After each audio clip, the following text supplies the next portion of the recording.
During the month of February, we celebrated Black History Month, and this year's theme is February and Forever, celebrating Black history today and every day.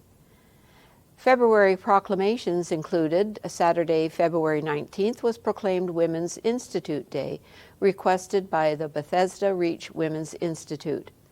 Tuesday, February 22nd was proclaimed World Thinking Day, requested by the Girl Guides of Canada. And we also promoted Wednesday, February 23rd, Anti-Bullying Day, encouraging council and staff to wear pink shirts in support of the day. We have experienced some extreme weather conditions in February, and it is important to remind drivers never pass a working snowplow. It is very dangerous for both the driver and plow operator. Operators have recently experienced several near misses. Please be patient and slow down if you are behind a snowplow.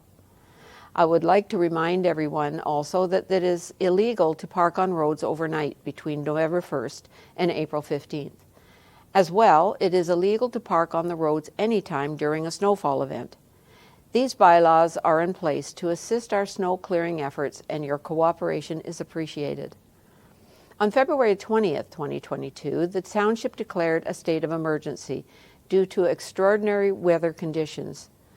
The state of emergency was issued to allow staff work extended hours, ensure the roads remain safe for residents and emergency vehicles. We lifted the state of emergency on Tuesday, February the 22nd. Once the roads were cleared and the forecasted weather conditions could be managed by township crews with normal operational methods. I would like to thank all our operators. They worked hard in terrible conditions. Thank you also to all the staff for their efforts to manage this situation and the declaration. These operators are part of the Public Works and Infrastructure Services team. Council received the first annual Public Works and Infrastructure Services Annual Report 2021 recently. This report provides a great overview of this department and a summary of their accomplishments in 2021. Fire staff were excited to highlight their new online burn permit software launched in February. You can now apply for general, recreational, oversize, and agricultural permits online. A permit is required for all burning in Scugog, and the new platform has created a more efficient application and approval process for both residents and staff. For details and to apply, visit scugog.ca/burn-permit. The Planning and Community Affairs meetings included a public meeting in regards to a draft plan of subdivision, official plan amendment, zoning bylaw amendment, and site plan applications for the northwest corner of Simcoe Street and King Street, Magnum Development. Thank you to those members of the public who attended and provided their input in regards to the application. A recommendation report on the applications will be brought forward to Council in the coming months. Council also received an update report on the Port Perry Employment Area Community Improvement Plan, Draft Implementation Guidelines.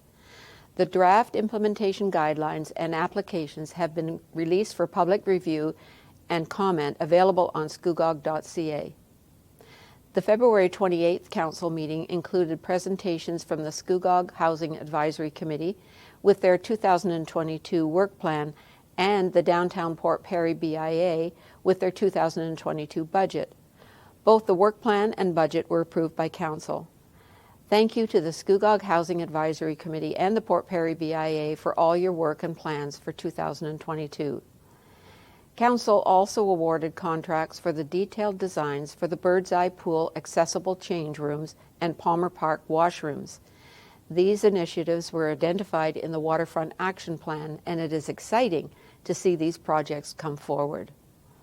A public open house for the 2022 operating budget was hosted earlier in February, and then at the Council meeting approved the 2022 operating budget. Residents will see a 1.87% increase on their tax bill. Council also approved an update to the mandatory vaccination policy in response to provincial regulation changes that came into effect on March the 1st, 2022. In-person council meetings are scheduled to return on March 28, 2022. Stay tuned for more details.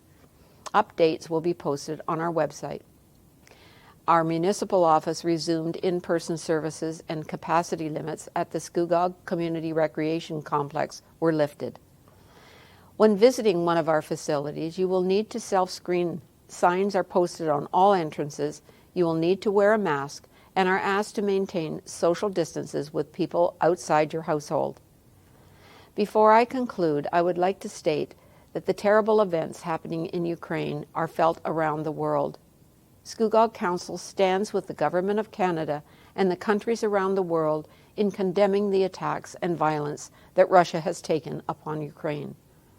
The unprovoked attacks on Ukraine and the people of Ukraine saddens my heart and raises grave concerns regarding the future.